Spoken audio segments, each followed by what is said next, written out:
Hi, guys. Welcome to episode 2 of the Farr Side of Normal podcast. This week, we will be discussing the phenomenon, the hit series on Netflix, Queen Charlotte. I finally was able to watch it over the last couple of days, this past weekend, and I must say, there's a lot to unpack. Let's get into it. My first thoughts were, man, those costumes are gorgeous. Sometimes in our life, we wish we could be at a place. I don't want to be back in that time because I know the truth about how dirty things were. But those costumes make you want to step back in time just to get dressed up, but only if I could be a part of the ton. I don't want to be a servant because bless their souls and their hearts, they never got rest. And they were always standing, just standing at attention, waiting all day, all night for an assignment. That's a lot. But the costumes, oh my gosh. Let's just camp out on the costumes and kind of break a few of them down. Some of my favorite, when Queen Charlotte's brother was in the carriage on their way to the estate, that outfit was magnificent. Man, the details and the brocade, and oh, it was just gorgeous. And then when the king first met Charlotte, man, I'm trying to tell you that, oh, mm, mm, mm, mm. And then some of the people on the peripheral, the ton people, they had some incredible dresses. Lady Danbury was just murdering things left and right. And then the wigs, what is going on? Those, oh, the Afro wigs and the gold and silver wigs, and then listen to me. I keep my hair short for a reason, and I'm probably going to shave it again at some point during the summer because I'm in the South and it's hot. But maybe just one time, I would like to be an extra in only a Shondaland, though, not in any other period piece, only in a Shondaland production, and wear one of those wigs. Oh, they were glorious. I would endure the heat, the itchiness, the wig shifting. If you've never worn a wig, it is a process. Even if you have short hair, it's a process, but especially when you have a lot of hair, which thank God I don't. I've never been able to grow long, thick hair. My hair is very, very fine. But wigs are their wardrobe. And they're incredible, but there's a cost to beauty. And wigs are sometimes really heavy. They're incredibly hot. Even when you have the breathable kind, there's just, it's heat on your head. But then also the securing of the wig. There's clasps, sometimes they're painful. You have bobby pins, you have snaps, you have a kind of Velcro apparatus going on. Sometimes you have elastic and you can make it tighter or looser depending on your head size. All of those things take time. And I know that wigs have come a long ways. Some of these girls on TikTok show these lace front wigs and then the pull off wigs. You can't even tell they're wigs, which is amazing. And then some of them are just works of art. I'm thinking, wait, is that a wig? Is it not? I can't tell. Those wigs were just, they should be in museums as works of art. And I hope that when all the Bridgertons and the Queen Charlottes are done, that there's just a continual display of Bridgerton artifacts, somebody's museum. Or maybe we should even have our own museum. Ooh, Miss Rhymes. You might want to consider, when this is all said and done, to have a traveling museum of Bridgerton pieces. That would be glorious. We have the Bridgerton experience, which I went to, and I'll tell you a little bit about that later. But to be able to see the costumes and the jewelry and the wigs. Woo! Maybe they'd even be able to have a try on if you're VIP. I'm just thinking of this off the fly. Shonda, shoot me a shot. We can come up with an idea. I can be on your payroll as a consultant. Just let me know. Let me know. Anyways, back to the wigs. They were incredible and they were so lifelike, and I appreciate that. Let's just be real. Some productions, when you see, especially African American hair, you can tell that either they don't know what they're doing, they don't have a huge budget, or they don't care, or a combination of all three. Because some of them, the wig takes over the scene and you can't even focus on the actress or the actor, but typically the actress, because you're being distracted by a really bad wig or hairpiece. And it's unfortunate. I'm not going to name names, but you know what I'm talking about. You watch some big budget too, not just low budget movies or films or TV shows, and you're thinking, what in the Hellman's mayonnaise sandwich is going on with their hair? Somebody's fired. Somebody's fired. Somebody's fired. Now, family, we can do better. We are in the year of our Lord 2023.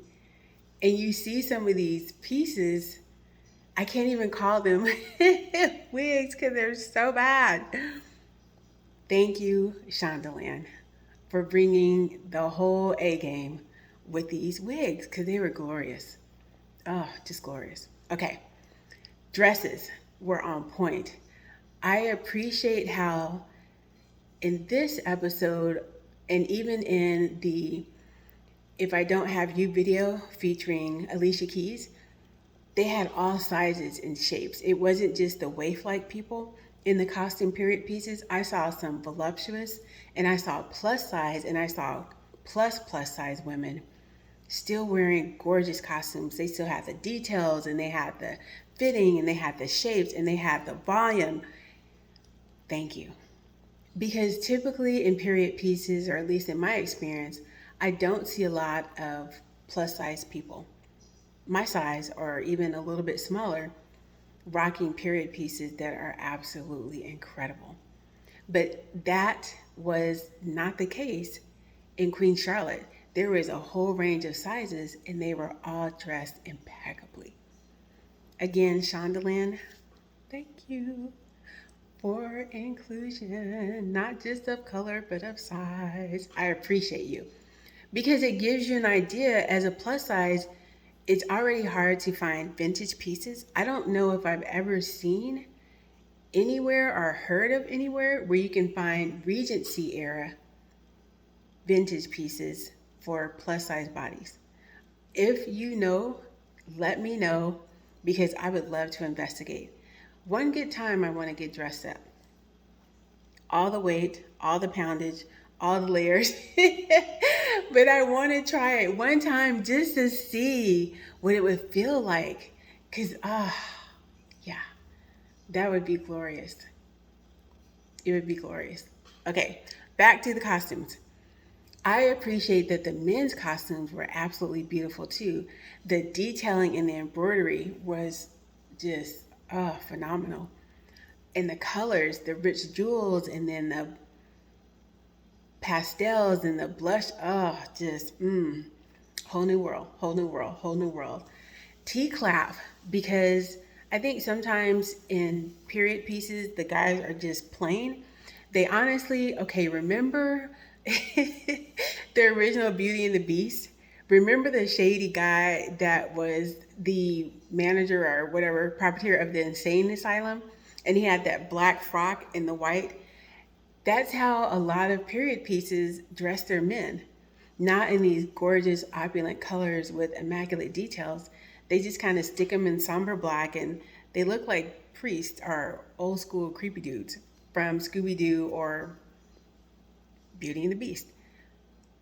I appreciate so much that they paid so much attention to detail. You saw the rings on King George and other ton. You saw the jewelry on them and their lapels and their embroidery and their stockings and even their shoes down to the buckles and the cufflink. Man, even the lace sleeves, they were glorious. I appreciate that because your eye wants to get the whole picture, not just this group is beautiful and this group is okay, just they're serviceable. Nobody was serviceable. Even the servants' outfits were incredible. They were starched and pressed and pristine, but they were functional. And that was a feat in and of itself. I don't know if you've ever worn a corset. It is no joke. Even the corsets that we have today, whew, or if you've just ever worn shapewear, ladies, you can back me up on this. Getting into the shapewear is a process. Sometimes I think we should bring back people helping you get dressed because if you don't have a roommate sometimes and you're trying to put on a Spanx or a shaper, listen to me. You're sweating, you can't breathe, you have to take an intermission, you have to eat a snack. It's a whole process and it is a lot. I mean, a lot going on. But when you finally get it on, you look snatched. But man, the struggle is real, especially if you live by yourself. And then you have the shapewear that is kind of, you can pull it to the front and lace it up or tie it up or snap it up, whatever.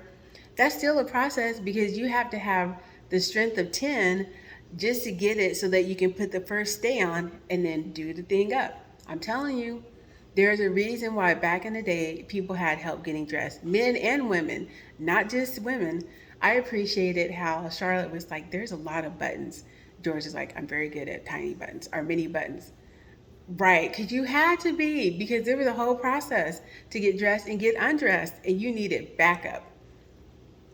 Anyways, I also appreciated just the gorgeous sets, the bedrooms and the gardens and the dining. That whole dining table was set to the nines. Okay, let me just tell you the truth. I was thinking in my head, that is a crap ton of food to waste for one person that's going to eat a few bites, or even two people, they're going to eat a few bites. What happens to the rest of the food? You cooked all that food just for a few bites. I'd be salty myself. Be like, you know what? I just slaved in the kitchen because back in the day it was hot. They didn't have air conditioning. They didn't have gourmet stuff. It was a process and it was hot. I did all this work and you eat a few bites. What do we do with the rest of the food? Do the servants get to eat it? Do they hand it out to the peasants? These are things I was thinking about in the back of my head. But those tables were laid and slayed. They were everything. I also appreciated the details. The wax seal that Charlotte had when she was sending letters to George. That was cool. When she was writing with the pen, I want to learn how to write with a quill pen. I'm afraid I would be very, very messy and ink would be everywhere, but it seems so romantic and glorious. I want to try that one time. That's an aside. I also appreciated the jewelry was just on point. Even the hair jewelry, when they were dressing up Charlotte's hair, I loved how they put in those old school combs that had the ornate jewels on them. It was interesting for me to see also how they did ethnic hair back then. When they had Queen Charlotte's head wrapped, and then they had the pieces of cloth that were tied up so that her curls would be on point. That was really cool. I appreciated the modesty of most of the ladies were covered and all of the guys were not, which I was encouraged by because Queen Charlotte was, as she said, 10 and 7 years. She was only 17. That, I don't know if it was intentional, but I appreciated that she was always covered up. Even when she was getting dressed or undressed, and even when they were making love, she was covered. And George sometimes covered her, or the cloth covered her, or her dress covered her, or the sheets covered her. But she was always covered. And so was Lady Danbury. That to me was lovely. And it showed, I don't know, just protection of the women. Even when Lady Danbury was taking a bath, she was fully submerged and always modest. And I can't explain enough how encouraging that was. Usually you just have grotesque, I would even say over the top and unnecessary nudity. But in this, I don't think any of it was wasted, and I appreciate that. That it was very tactful, it was very necessary to the story, but it was also protective of women. And I know that they have intimacy coordinators, I think, and I appreciate that. But just the whole process of watching it and thinking in the back of my mind, oh, they're not just having crazy amounts of nudity on the women, because usually it's just the women and you don't see the men. It was almost as if the roles were reversed, which I appreciated. I think another thing that I thought was fun was it was the men that showed a lot of their vulnerabilities. We saw the madness of King George, so to speak, but you saw his effort that he went to contain it, and you saw his, what did his mom say, him cracking under pressure, which was good because a lot of times men don't get to crack, or they don't get to show weakness, or they don't get to struggle. And even if they are struggling, we don't see it, and it's not supposed to be seen or discussed or talked about. Men aren't supposed to be vulnerable or be helped or be weak. And I appreciate how not only was George battling, trying to put on a good face, he was trying to do it for a whole country and the pressure inside the house. It broke my heart when the Queen Mom was talking about how she had to put herself at the mercy of her dead husband's father and how he was cruel and how she had bruises and George too. And I thought, dang it, man, how much goes on behind the scenes, not even just in that period, but in our period where you have to put on a good face, but there's all kinds of madness going on that people don't know about just to save face and to keep your position. Sometimes it sounds really weird, but I'm grateful I grew up poor because we don't have airs and graces and we don't have to maintain a certain lifestyle and put up with crap to keep that lifestyle or that facade or that image or whatever. Listen, there's only a few benefits of being poor or growing up poor. That is one of them. Let church say amen. But back to it, I love that they talked about mental illness and the struggle and the pressure. We still have pressure. We just don't talk about it. Everybody's talking about hustling and grinding and being a girl boss and having multiple streams of income. And it's a lot. And for some people, it's too much. And that's okay because we're not all made the same. But I really appreciated that they talked about the men. And even when Lady Danbury and Lord Danbury were in bed after a scene and he was just struggling with feeling inferior, and she said, "You're as good as any of them." Basically, you are their equal. You are their peer. He wasn't getting treated that way. He was still getting turned away at, gaming halls and gentlemen clubs and theater and all that. But I appreciated just that vulnerability, the insecurity, the struggle with, am I good enough? Am I on their level? Can I compete? And her, even though she did not like him, and she said later that she despised him, but she still reached out, humanity to humanity, and encouraged him. That was beautiful. And I appreciated that. I also appreciated that the Queen Mom, Lady Danbury, it's probably one of my favorite scenes when they were trading barbs and then Lady Danbury just started crying. And the Queen Mom's like, "Stop that. Everybody get out." That she pulled a flask out of her skirts.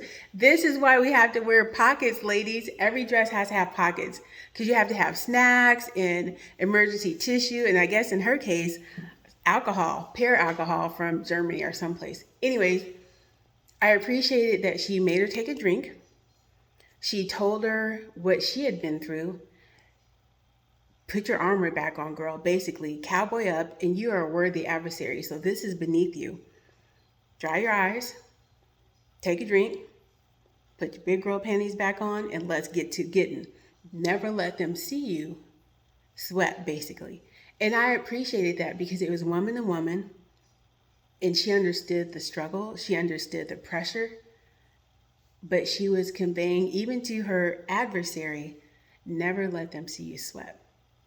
I thought that was a beautiful moment between two women that were in similar situations. If you think about it, she basically had the crown because her son was George. And then she had the future because her son's father died. Does the title die with him? Does it get passed on? Is she going to go backwards? Will she have to marry again and go through this all over? That was a great scene. I also appreciated how you understand the freedom. When she came out of the room and she ran to her maid and she's like, I will no longer have to take so many baths. And she didn't quite get it at first, and then she got it, and how they hugged and celebrated. And I know people were like, that man just died. Why are you celebrating? But to be in a gilded cage and then be free, because you are free now. Your husband that you were groomed for, like she said, since she was 3 years old, is gone. You have a house, you have a title, you have children, you have heirs, many heirs. I think she said she had 4 kids. That was a beautiful moment when they celebrated. And I know it's kind of morbid, but I kind of celebrated with them because she is free and she has her whole life in front of her. This didn't happen when she was older and, oh, well, sorry about your luck. You wasted your whole life on this guy. No, she was young. And I didn't realize Lady Danbury was a little bit older than Violet, but that's a whole nother story. That was encouraging. And that her maid was so happy for her because she understood the ramifications. And even just as a woman, not just a maid and their master, but as two women, they were like, ha, ha, ha, ha, ha, ha. You're free. Happy day.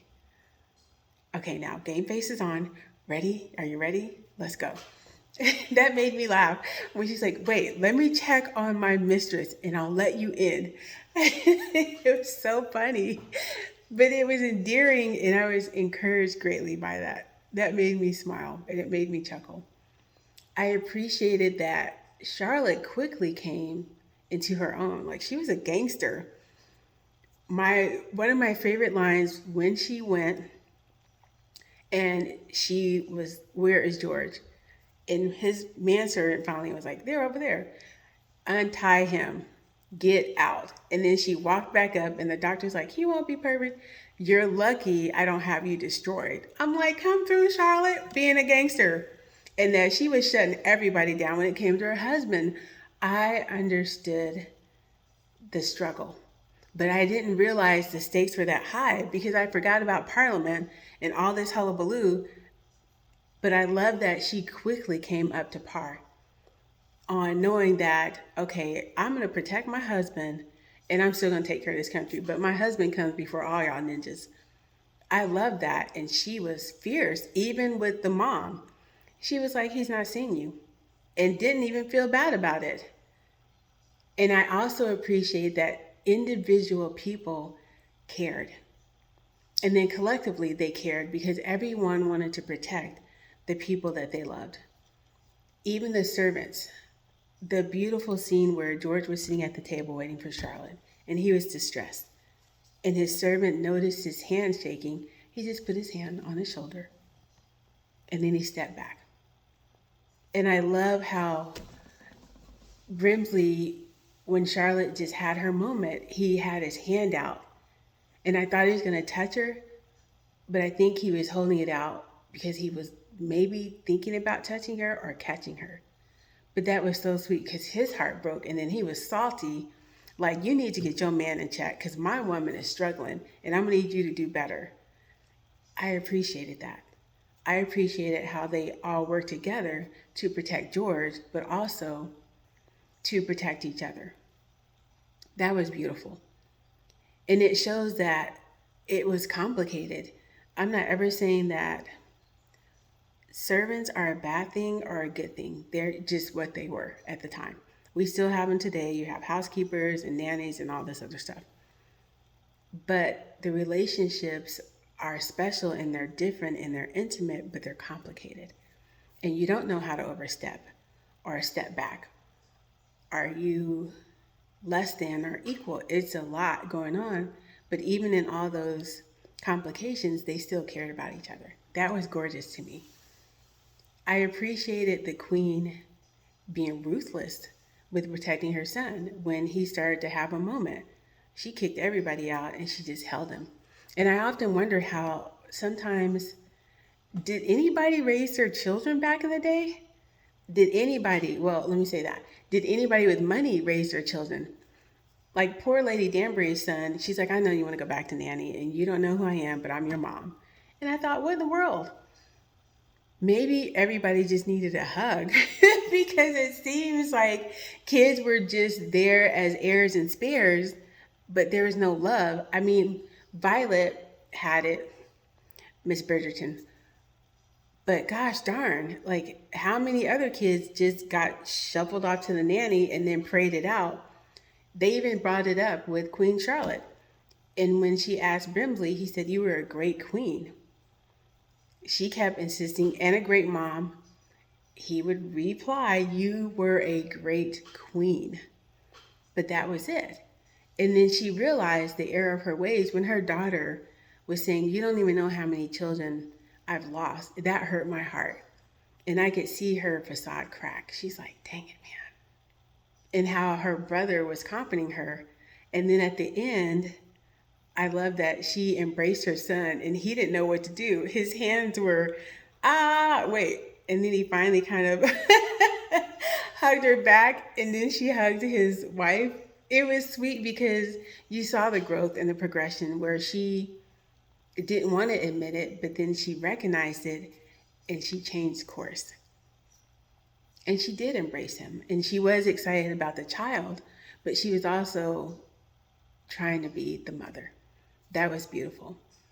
I think one of the most lovely scenes was also, I don't want to give away spoilers, but the ending was just sweet.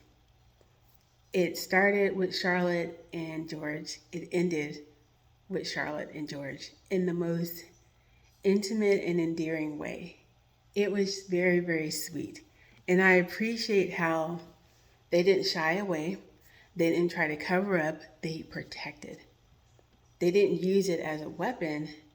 They all kind of circled the wagons, but she still loved him fiercely. It wasn't because he was less than or she tried to take over. She did what she did to protect him. That was the sweetest thing.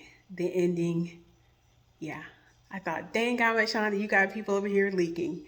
My eyes are leaking, but it was a good kind of crying because it was sweet.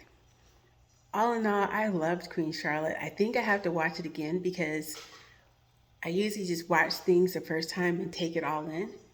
And then maybe go through it a second time to kind of pick things apart that I missed or that I thought, oh, wow, or oh my gosh. The last thing I want to say, and I don't want to give spoilers away, but Lady Danbury deserved better. I'm just going to say that. I'm looking at Bridgerton. I'm just going to say that. And that's all I got on that. That is my overall impression of Queen Charlotte. I absolutely loved it. And was it me or did anyone else think that the beautiful character that played the young George, doesn't he look like a young Christian Bale, just more beautiful and with fuller lips? Or is that just me? No? Yes? Maybe? Let me know what you think. I think young Christian Bale, but more beautiful. Yeah, that's all I got. Thanks so much for hanging out with me on this episode 2 of the Farr Side of Normal, discussing that absolutely fabulous Netflix show, Queen Charlotte. Maybe I can convince Shonda in Shondaland to let me be an extra in Bridgerton 4. I don't know how we're going to work this, but we might need to petition for that. Yeah. Anyways, here's a picture of me when I did do the Bridgerton experience and also when I did a few TikToks dressed as the 10. That is all I have, you guys. Talk to you next time.